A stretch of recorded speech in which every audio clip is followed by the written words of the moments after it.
We are at the fabulous Back to the 50s show, sponsored by the Minnesota Street Rod Association, the MSRA. We are here at the Minnesota State Fairgrounds in lovely St. Paul, Minnesota, and this show is absolutely kicking ass. This show has usually anywhere from 12 to 14,000 cars. It's one of the largest street rod and collector car shows in the country. And hey, man, we're here. Unique Specialty and Classics, we're always one of the vendors here. We've been here 11 years now, every year since we've been open.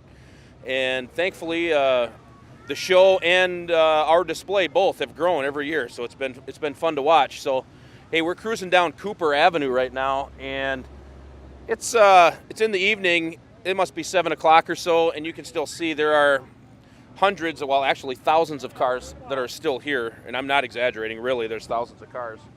And I mean, this is awesome. It's 60 degrees, it's breezy, and hey, from a car guy, from a car guy's perspective, it doesn't get any better than this. I mean, look at this stuff. It's perfect. It's absolutely perfect. I mean, you start looking at what cars to pick out. I mean, we could be here for days just pointing out cars and what they're about and what one guy's vision is to make a car cool. You know, whether it's a stock Corvette or these hand-built rat rods that are truly, each guy's piece of art. They really are. So it's a pretty good time. Awesome, Landon. What do you love about coming to this show? Oh, what do you like to discover here? Everything. And to me, it's more about meeting just everyday great, awesome people that you're going to spend a lot of time with, and honestly get to know them in a very short period of time. And I want to mention too the big thing Jeremy left out, that this does mark the 50th year for MSRA. Good and point. And again, I just checked my phone. It is 7:30 at night. What time did this start this morning, Jeremy? We came out of the trailer at about 5:45 a.m. Okay. to Rumbles, and Yes. hot rods And rolling in already. Just to give you an idea, yes, some cars have left, but 7:30 at night, everybody's having a great time. This is amazing. This is what it's all about. That, and the grounds are open, I believe, till 10 o'clock tonight, and people Yep. they milk every minute out of this show. It's awesome. Absolutely. Cool. What makes this show, I don't know, a little bit different than some of the rest? Where are people coming from to get here?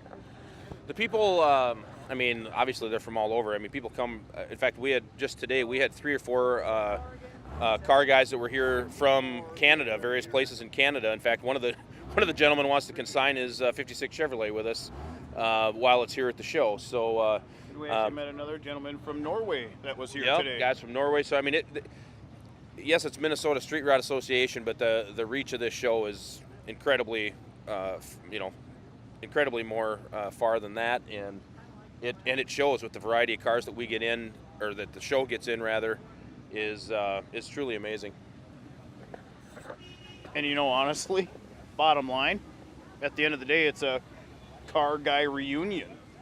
Oh, absolutely. That's the other part. We haven't even driven past that yet, but Yep. I mean, all obviously the you got camping and the cars, and it's. I mean, you Yep. live, eat, and breathe car guy or car gal world from 5 or 6 o'clock in the morning on Friday morning until Sunday at 3 when this baby wraps up, and we haven't seen it, but out on Snelling, the whole city responds to this show by every night they line up Snelling Avenue, hundreds and hundreds of people just to watch the cars leave.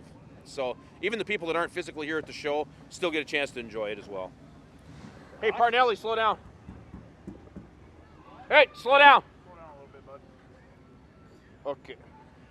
So, what do you guys do at this show? What is you? What? How does it? In what ways does this? In what ways does this engage with your normal day-to-day stuff? And do you come to a lot of these?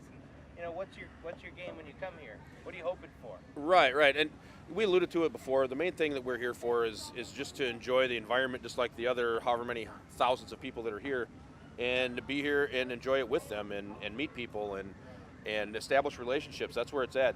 The best part about this is, I mean, I don't care what car you drive, what race you are, what any of that kind of stuff. At the core of this entire show, where there's however many thousands of people and however many thousands of cars, everybody here shares one common passion, and that's the whole deal with the car guy, the whole car lifestyle, if you will, the classic car lifestyle and street rods, is that you have that common bond, and that's one neat thing is you'll see it when there's a show. Because I mean, again, people come from all over the country for this show, and you'll see an old car broke down on the side of the road. In no time, the next old car that drives by, boom, they pull over. They're helping their quote-unquote brother out in the hobby, and it's very cool to see. And you don't see it in a lot of sports even or other hobbies. So it's definitely something that we're proud of and very proud to be a part of.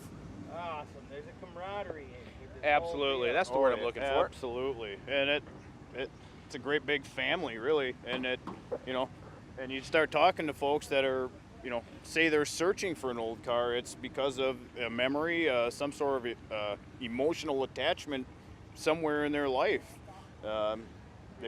Folks really get attached to these cars. Yeah, But the one thing totally. we're missing about this, really, the whole thing. So now we can what do we say? Do we cut the crap? Okay, really? Hey, by the way, this whole thing, it's just flat ass fun. That's why people are here. Absolutely. It's fun. The food. People have, they may or may not have adult beverages stashed in their trunk, and that's okay. And but that makes it's all fun. It's just fun. That just makes everybody's stories that much more fun. Absolutely, especially later in the day. Oh yeah. So I mean, people come here with their cars. Every car has a story. I mean, you must just get lost talking to folks. Yeah, it's amazing. Everybody's, just right before we got in the truck here, this guy's talking about his '57 Ford. It was his second car that he ever had. I mean, and again, we've talked about it before, but it's the story, it's the history, the emotion that's tied to these vehicles, and the emotions that's tied to the hobby. There's a lot of blood, sweat, and tears that go into restoring these vehicles, or get built from scratch, if it's a hot rod or street rod, and so it's a moment, and it's a piece of pride for anybody involved, regardless of how big or little the part they had in either building or taking care of their car. Amazing. A car that we talked about today that I chatted with a gentleman. I have to go look at Monday or Tuesday, as I was saying. He's got a 70 Chevelle. It's an L78, which means that is a 396, 375 horse. It's the highest horse you could get in the 396 70 Chevelle. And what's key to in the muscle car world is their documentation, is their paperwork. And in this case, this car he's got the original build sheet that shows from the factory that this car was born a 375 horse 396 Chevelle. Wow. And that little piece of stained, worn out paper is worth as much as the metal, because you can easily clone or fake these cars, but to have one bulletproof, here's the paper that shows, that's a rare car, and it's a very valuable and desirable car. Cool. You see anything cool this so far? I've only been here not even half a day, and Weird. Right here, it's I'm sorry, someone had to run a store. No, it's to me they're all unique. Wow. And it's that not just only happened. at shows. Yeah, we see all sorts of rare stuff, no matter what show. Just flat out meeting people. Just the other day, not to go about Chevelles, but just up the road, a guy called me out of the blue.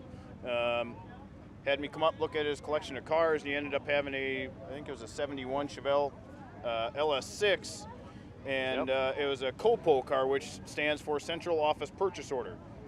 Only one Production made. order. Production order, sorry. Yes. And he bought that car from Barrett Jackson. He wanted $250,000 for that car. Mm-hmm. So, and it's And one it'll I probably probably bring it. won't ever see again. You won't Yep. see it again. So, I mean, I got goosebumps talking about stuff like that because you won't see it. So, very Mhm. cool. Very cool. That's a 64 factory limousine of Series 75 limo, and I don't know if you can catch in the back. That one also had the factory rear air conditioning. The whole air conditioning unit is in the trunk of that car, but I've seen that car up close before. That thing is stunning. Very nice job on that restoration. Just a note, Jeremy, just to show where people come from. Manitoba plates on that car. Hey, yeah, zoom in on that license plate. That's one of our Canadian friends that just showed up with their Ford That's a Coupe. long ways to drive on an old car. Right behind that gray Ford truck right now, 57 Buick Century, two-door hardtop up there. I don't know if you Turn in can the zoom in corner. on that one, Ryan. Turning left. That car, Yeah, the orange. the kind of the orange over black. Yep. That car, whoever did that one that's a great restoration on that car as well. and it's very correct. The wide whites, the chrome spear on that car, even though the colors of that car are orange and black, the spear on all 57 Buicks are red in the middle, and I'd seen that car earlier as well. Very, very nice job on the restoration. I couldn't get a good shot of No that. problem. Sorry. No, I know it's a little far away, but I wish we'd have been closer to it. That was a great one to do. Have battery will travel. Hey, check this out, this red truck over here. That's a Diamond T that somebody's cut down. That's a very rare truck. It's probably, I would say, an early to mid 40s vintage Diamond T that they added the little sleeper cab on. That thing is just oozes cool, and by the way, a lot of work to get it to look like that.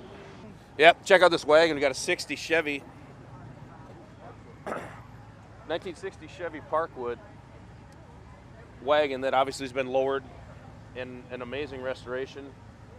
And that color combination on that car is also correct from what I can tell from here. And the interior looks like it was redone to stock as well. It's hard to tell by looking at it. I'm guessing that car might be on air ride suspension, but either way, it's looking awesome. Kudos to the builder on that one.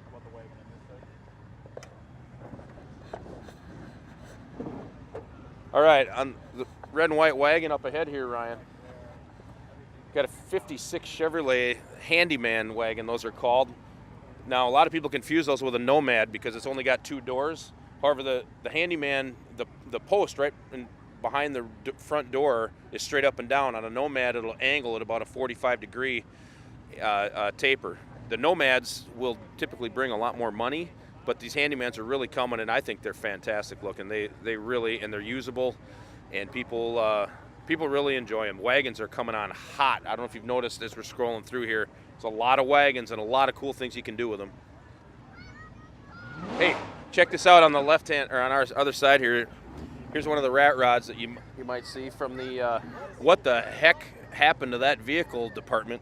Look at that thing. Yeah. Look at the creativity. Yep, and that's just it. Now, rat rods have become a complete, honestly, just a massive work of art right now. And it's definitely an up-and-coming thing, and a very growing, I guess you want to call it a community. And apparently the gentleman that started that build, apparently he died in the car. I see there's a skull in the passenger seat. Roger that. Poor guy. But, he had that vision, I bet. So, rest in peace, buddy. You did good. Yep. One thing that's cool about this show, guys, and I know they do it at a lot of other shows too, but every morning at, I believe, 9 o'clock, they have someone sing the national anthem live every morning, and it's kind of cool. The whole grounds just, everybody stops, they find the nearest U.S. flag, hands over the heart, hats off, and everybody pauses. And I mean, it kind of ties back into what we were talking about earlier with the community, and everyone's talking cars and BSing and doing their thing. But when, and I'm sorry, I forget the gentleman's name that does it. He does a fantastic job singing it here. It's all over the PA, and the whole grounds just stops moving for 3 minutes or whatever it is. It's even that's kind of cool. I got goosebumps now just going over it. It's neat to be here when that happens.